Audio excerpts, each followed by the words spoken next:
Hello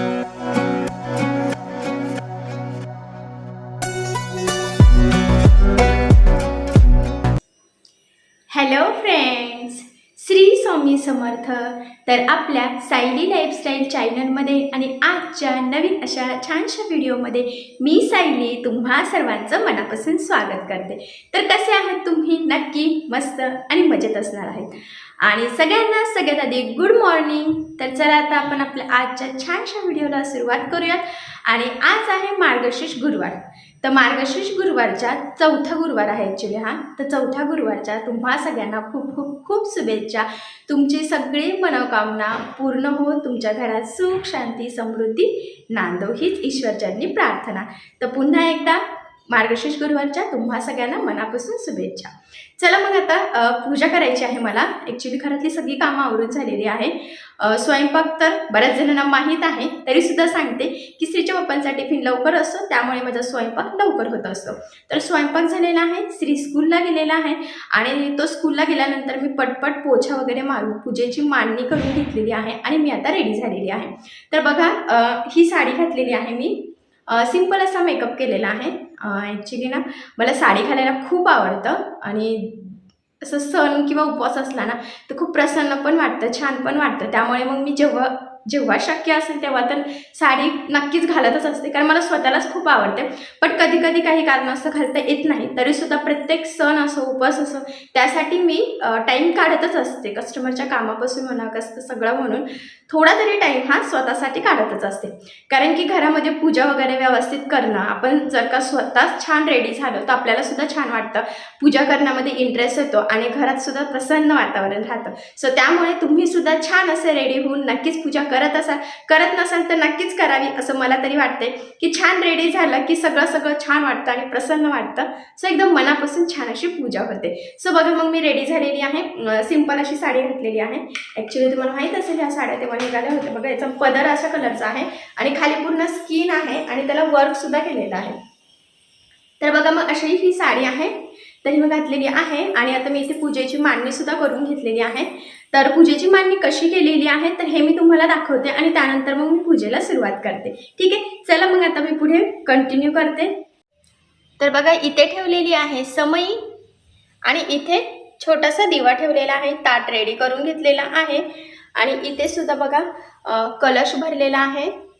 जे काही माझ्याकडे महालक्ष्मीचा फोटो आहे तो ठेवला, इथे पुस्तक ठेवलेलं आहे आणि सुपारीची मांडणी म्हणजेच गणपतीची मांडणी वगैरे करून 5 फळं तुम्ही कुठलीही ठेवू शकतात जी तुमच्याकडे अवेलेबल असतील ती. तर मग मी इथे जे माझ्याकडे अवेलेबल होती तर ती ठेवलेली आहे. आणि माझी देवपूजा झालेली आहे. देवाऱ्यामधली बघा जे देव आहेत तर म्हणजे रेग्युलरची पूजा झालेली आहे आणि मार्गशीर्ष गुरुवारसाठी पूजेची मांडणी सुद्धा झालेली आहे. तर बघा मग अशा पद्धतीने मी मांडणी केलेली आहे आणि आता मी पूजा करायला सुरुवात करते. चला मग आता मी पूजेला इथे सुरुवात करते. तर सगळ्यात आधी हळदी कुंकू वाहून घेते कलशाला सुद्धा. त्याचबरोबर जी गणपतीची मांडणी केलेली आहे आणि महालक्ष्मीचा फोटो आणि पुस्तके असं सगळ्यांना आणि स्वतःला सुद्धा हळदी कुंकू लावून घेतलेला आहे. त्यानंतर फुलं वगैरे वाहून पूजा केलेली आहे. आता अगरबत्ती लावून घेते. समय आणि दिवा मी याआधीच लावून घेतला होता. आणि बघा मग ह्या पद्धतीने अगरबत्तीने व्यवस्थित ओवाळून इथे स्टँड आहे अगरबत्तीचं तिथे अगरबत्ती लावून घेते. कारण की अगरबत्ती लावल्याने की छान असं प्रसन्न वाटतं आणि पूजेला मग आपण आता म्हणजे तिथून सुरुवात करत असतो. तर बघा मग अशा पद्धतीने साधी सिंपल अशी जशी आपण रेग्युलर पूजा करत असतो त्या पद्धतीने मी इथे करून घेतलेली आहे. आणि आता मला गुरुवारचं जी काही कहाणी आहे आपल्या पुस्तकात दिलेली असती तर ती आता मी वाचायला सुरुवात करते. श्री महालक्ष्मी देवीची कहाणी. श्री गणेशाय नमः. श्री महालक्ष्मी देव्य नमः. ओम श्रीं क्लीं ओम धनद धन देहि मम. ओम धनदाय नमस्तुभ्ये निधि पद्माधिपायजम भवन्तु तत्प्रसादात्मे धनधान्यादि संपदा. मन लावून ऐकावी, ध्यानात ठेवावी. श्री लक्ष्मी देवीची कहाणी. द्वापर युगाची अधिष्ठात्री, सौराष्ट्र देशाची मोहिनी श्री महालक्ष्मी देवी. आटपाट नगर होतं. नगराचा एक राजा होता. त्याचे नाव होते भद्रश्रवा. तो दयाळू, शूर व प्रजादक्ष होता. देवा ब्राह्मणांना साधू संतांना सुखवीत होता, आनंद देत होता. राजाच्या राणीचं नाव सुरचंद्रिका होतं. नाव चांगलं पण स्वभावात अहंकार. मागील जन्मी ती एका वैश्याची पत्नी होती. तिचं नवऱ्याशी भांडण होईल. भांडणानं वैतागले, रागानं घराबाहेर पडले. चालत होती अनवाणी रानातून. तिथं तिला दिसल्या सुवासिनी. त्या करीत होत्या लक्ष्मीचं व्रत. ते तिनं पाहिलं. त्यांच्याबरोबर तिनंही व्रत केलं. दुःख विसरले, दारिद्र्य गेलं, परिस्थिती सुधारली. देवीची तर बघा मग अशा पद्धतीने जी काही पुस्तकात गुरुवारची कहाणी आहे तर ती मी इथे संपूर्ण वाचून घेते. तर बघा अजून एक महत्त्वाचं म्हणजे आजकाल पुस्तकामध्ये कहाणी ही खूप छोटी झालेली आहे. म्हणजे मला जसं आठवतं आहे लहानपणापासून माझी मम्मी जसं हे व्रत करत होती तर मी कहाणी ऐकलेली आहे. तर त्यामध्ये आणि आजकालच्या पुस्तकामध्ये खूप चेंजेस झालेले आहेत. तरीसुद्धा माझ्याकडे एक जुनं पुस्तक आहे तर तेच मी वापरत असते, कारण की त्यामध्ये बऱ्यापैकी मिळती जुळती कहाणी आहे. पण आत्ताचे जे काही लेटेस्ट बाजारात दुकानात आपल्याला मिळतात तर त्यामध्ये खूप छोटी कहाणी असते. पण ठीक आहे, चला कहाणी छोटी मोठी कशीही असो ती मनापासून वाचणं खूप गरजेचं आहे. फक्त माझा एवढंच म्हणायचं आहे की मला ती आधीची कहाणी वाचायची सवय आहे, तर माझ्याकडे सुद्धा आहे पुस्तक बऱ्यापैकी. तर मग मी ती संपूर्ण कहाणी वाचून घेते इथे. ती वाचून झाल्यानंतर आपल्या पुस्तकामध्ये म्हणजे बॅक साईडला जे पेजेस असतात तर त्यावर अष्टकं दिलेली असतात तर ती सुद्धा वाचून घेते. म्हणजे मी तरी घेते, तर मला असं वाटतं तुम्हीही घ्यावी. त्याचबरोबर बरेच जण असतील की ते नवीन पहिलं वर्ष असेल त्यांचं महालक्ष्मीचं हे व्रत करण्याचं, तर त्यांना जर माहीत नसेल की कशी पूजा करावी, कशी मांडणी करावी, तर घाबरण्याचं काहीच कारण नाही आहे. कारण की जे काही आपलं महालक्ष्मीचं व्रताचं पुस्तक आहे त्यामध्ये मांडणी कशी करायची तर त्याची उत्तर पूजा करेपर्यंत सगळं अतिशय सविस्तर लिहिलेलं आहे. तर तुम्ही त्या पुस्तकामध्ये वाचून त्या पद्धतीने मांडणी करू शकतात, पूजा करू शकतात.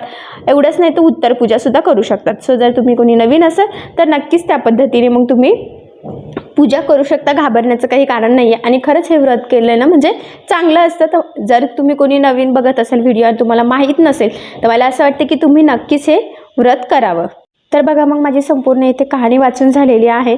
तर आता आरती बाकी आहे, तर मी आरती करून घेते.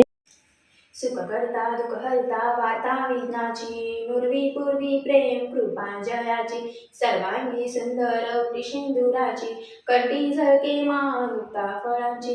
जय देव जय मंगलमूर्ती ओ श्री मंगलमूर्ती, दर्शन मात्रे मन श्रावण मात्रे मन कामना पूर्ती. जय देव. आणि बघा मग अशा पद्धतीने सर्वात आधी मी गणपतीची आरती केलेली आहे. त्यानंतर माझ्याकडे जे पुस्तक आहे महालक्ष्मीचं त्यामध्ये महालक्ष्मीची आरती आहे आणि अजून एक लक्ष्मीची आरती आहे. तर अशा दोन्ही देवींच्या त्या दोन आरत्या आणि इथे गणपतीची आरती करून घेतलेली आहे. त्यानंतर घालिंग लोटांगण आपली ती प्रार्थना असतेच. तर अशा पद्धतीने मग मी इथे आरती वगैरे करून घेतलेली आहे. आणि आरती झाल्यानंतर पुस्तकामध्ये जे काही 2 मंत्र असतात तर त्याचं माळजप मी इथे करून घेते. मला असं वाटतं की तुम्ही पण करावं, चांगलं असतं. त्यामध्ये असंही दिलेलं आहे की तुम्ही रेग्युलरसुद्धा जर तुम्हाला संध्याकाळचा टाईम असेल तर एक माळ जप करू शकतात. बट जर पॉसिबल नसेल तर ठीक आहे, दिवसाआड किंवा तुम्हाला जेव्हा आठवेल तेव्हाही तुम्ही करू शकता. पण म्हणजे आता तरी गुरुवारी तरी करावं असं मला वाटतंय. जर तुम्ही कोणी करत नसाल तर नक्की एक माळ त्या 2 जे काही मंत्र आहेत तर त्याची तुम्ही करून घ्या. मी सुद्धा आरती झाल्यानंतर लगेचच माळजप करून घेत असते. तर बघा मग मी इथे माळजप करायला सुरुवात केलेली आहे. म्हणजे मी आताच म्हटलं की आरतीनंतर लगेचच करून घेते, कारण संध्याकाळी करू म्हटलं तर कधी कधी गडबडीमध्ये खूप धावपळ होती, संध्याकाळी स्वयंपाक वगैरे सगळंच. त्यामुळे मग पूजेच्या वेळेसच करून घेते आणि शक्यतो पूजा श्री नसताना करते मी.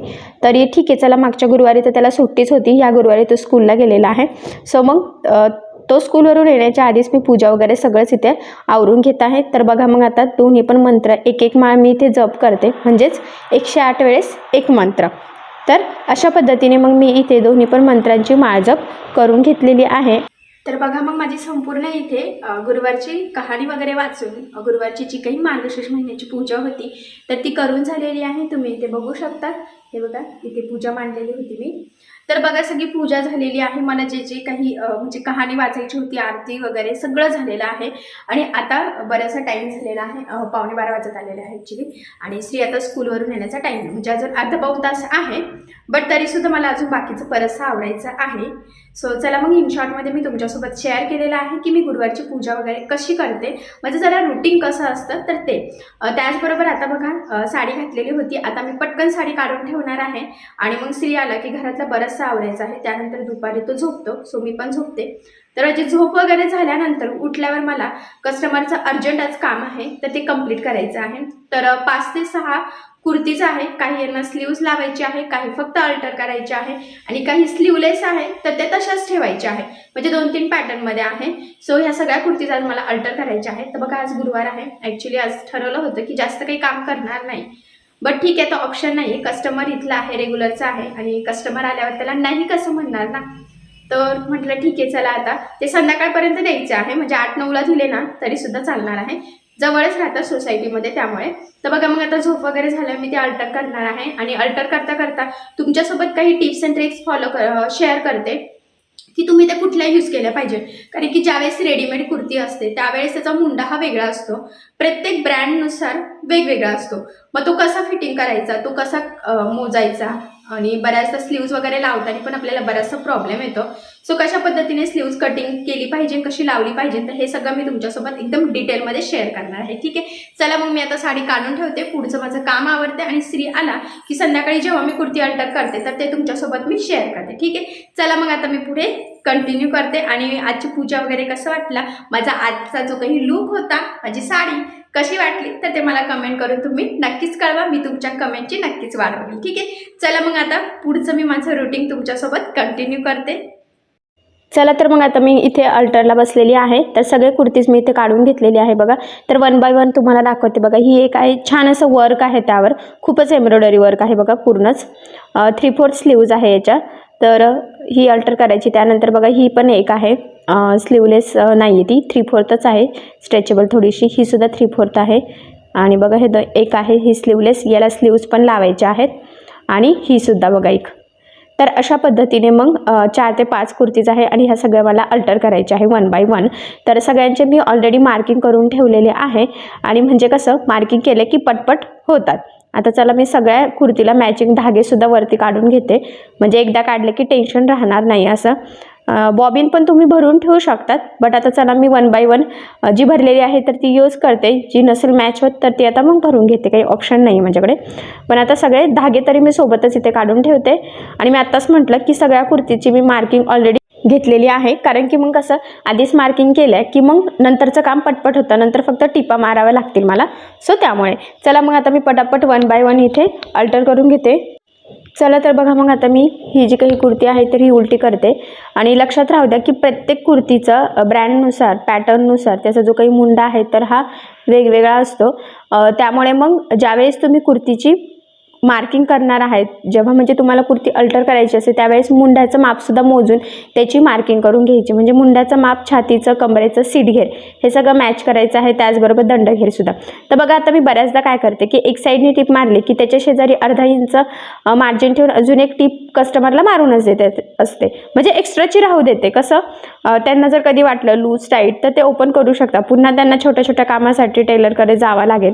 सो तसं होऊ नये त्यामुळे मग मी शक्यतो देतेच, प्रत्येकालाच डबल दोन्ही साईडने टिपा मारून देते. तर तुम्ही सुद्धा असं देऊ शकता, यामुळे कस्टमर सुद्धा खुश होतं आणि त्यांचा पण फायदा होतो की चला त्यांना बाय चान्स फ्युचरमध्ये कधी वाटले की लूज करायची आहे आपल्याला तर एक शिलाई ओपन केली तरी सुद्धा ते ती कुर्ती यूज करू शकतात. त्यांना लगेच पुन्हा अल्टर करायला जाण्याची गरज पडणार नाही.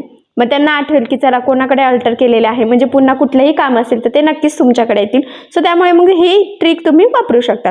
तर मी बऱ्याच दिवसापासून असंच करते, कारण की कसं ना मी विचार करते आपण स्वतःच्या कुर्तीला सुद्धा एक्स्ट्रा मारून ठेवतच असतो की नाही. मग ठीक आहे ना, कस्टमरच्या पण याला एक टिप मारायला काय जातं आणि किती टाईम लागतो ना, हो की नाही. चला बघा मग आता इथे एक कुर्ती झालेली आहे. त्यानंतर आता पुढची जी काही कुर्ती आहे तर ती मी अल्टरला घेते. इथे मी बॉबिनमध्ये थोडासा धागा भरून घेते बघा, कारण की मॅचिंग धागा नाही आहे बॉबिनमध्ये, जी कुर्ती मला करायची आहे त्याचा. सो थोडासाच धागा भरून घेतला, कारण की फक्त आपल्याला फिटिंग पुरताच लागणार आहे. आणि आता ही जी काही कुर्ती आहे ना तर ती सुद्धा 3/4च आहे. त्याचबरोबर याचीसुद्धा मी मार्किंग करून घेतलेली आहे, मी आताच म्हटलं. आणि बरोबर एकसारखं व्यवस्थित जिथे मार्किंग केलेली आहे तर तिथे मी इथे टिप मारून घेते. फक्त लक्षात राहू द्या की टिप मारताना छाती, कमर याचा शेप व्यवस्थित आला पाहिजे, कारण बऱ्याचदा काय होतं की कुर्ती एकदम सरळच दिसते आणि कस्टमर मग ते जरा खुश होत नाही. त्यामुळे मार्किंग करताना कमर आपली ही नेहमी कमीच असते, तर बरोबर तिथे व्यवस्थित आपला शेप येईल याची जरा काळजी घ्यायची, म्हणजे कस्टमरला सुद्धा ते छानच वाटतं. आणि बघा श्रीसुद्धा इथे माझ्याशी छान गप्पा मारते. ॲक्च्युली मला त्याला इथे होमवर्कला बसवायचं आहे, कारण त्याचं होमवर्क बाकी आहे. बट तरी तो ऐकत नाही आहे, त्याची बडबड चालूच आहे. स्कूलमध्ये काय झालं काय नाही ते सगळं मला सांगतोय तो इथे. बरं ठीक आहे, चला मग मी आधी सगळं त्याचं ऐकून घेते काम करता करता. आणि मग शेजारीच त्याचं स्टडी टेबल ठेवलेला आहे मी आता. म्हणजे कसं की माझं काम चालू असताना माझं लक्ष पण राहील की तो काय करतो काय नाही, म्हणूनच खरंच जवळ ठेवलेला आहे मी. जागा चेंज केली, आधी वेगळ्या ठिकाणी ठेवलेला होता समोरच्या भिंतीच्या तिथे, पण आता इथे जवळ ठेवला. तर बघा मग आता त्याची बडबड संपली की त्याला होमवर्कला मग बसूनच देणार आहे, कारण बराचसा होमवर्क दिला. आणि आता ख्रिसमसची सुट्टी होती त्यामुळे जरा त्याची सवयसुद्धा मोडलेली आहे, म्हणूनच तो गप्पा मारत मारत मला टाईमपास करतोय माझा. बट ठीक आहे, चला मी पण थोडंसं त्याच्या मनानुसारच घेते. तर तो बघा बुक वगैरे घेऊन आलेला आहे आणि इथे साईडला बसलाय. ठीक आहे, चला त्याचा आता होमवर्क घेता घेता मग माझं अल्टरचं काम पण होईल, म्हणजे नंतर मला स्वयंपाक वगैरे करायला, कारण की आज गुरुवार आहे आणि संध्याकाळचा स्वयंपाक करायचा आहे, म्हणूनच मी लवकर अल्टरला बसलेली आहे खरं तर. तर बघा आता ही जी काही पुढची कुर्ती आहे याला स्लीव्ज लावायची आहे. तर त्याआधी आतल्या साईडने स्टिच करून दिलेल्या आहेत, तर त्या मी काढून घेते. आणि कस्टमरला किती हवी आहे त्यानुसार आता आपल्याला मार्किंग आणि कटिंग स्लीवची करून घ्यावं लागेल. त्याचबरोबर इथे मुंड्यात सुद्धा थोडंसं ओपन करून घ्यायचं आहे बघा. मग असंच होतं, ज्यावेळेस स्लीव्ज लावायची असेल ना त्यावेळेस आपल्याला थोडा टाईम लागतो, कारण की आपल्याला मुंड्याच्या साईडनी कुर्तीचं तिथे जी काही फिटिंगची लाईन असते टीप, तर ती उसून घ्यावं लागते, तरच आपल्याला स्लीव्ज व्यवस्थित लावता येते. म्हणून मग मी ते स्टिच ओपनरच्या साहाय्यानेच शक्यतो खोलून घ्यायचं, म्हणजे त्यांची कुर्ती वगैरे सुद्धा खराब होणार नाही कस्टमरची. आणि बघा मग मी थोडं थोडं ओपन करते, जास्त नाही पण थोडं तरी ओपन करावं लागेल. आता बघा कस्टमरने जेवढी बाही लांबी सांगितलेली आहे ना, तर त्याची मी मार्किंग इथे करून घेते. आणि मग थोडंसं मार्जिनसुद्धा लागणार आहे. ॲक्च्युली ह्या बाहीला खालच्या साईडने फोल्ड केलेलंच आहे, म्हणजे फक्त आपल्याला शोल्डरला जोडण्यासाठी मार्जिन लागणार आहे, तर अर्धा इंच सफिशियंट आहे. तर मग मी मार्किंग करून बघा बाहीचा शेप देऊन घेतलेला आहे आणि कटिंगसुद्धा केली. त्यानंतर खोल भागाची सुद्धा इथे कटिंग करून घेतली बघा. तर बाही आता फायनली कटिंग झालेल्या आहेत, तर आता मी त्या लावायला सुरुवात करते.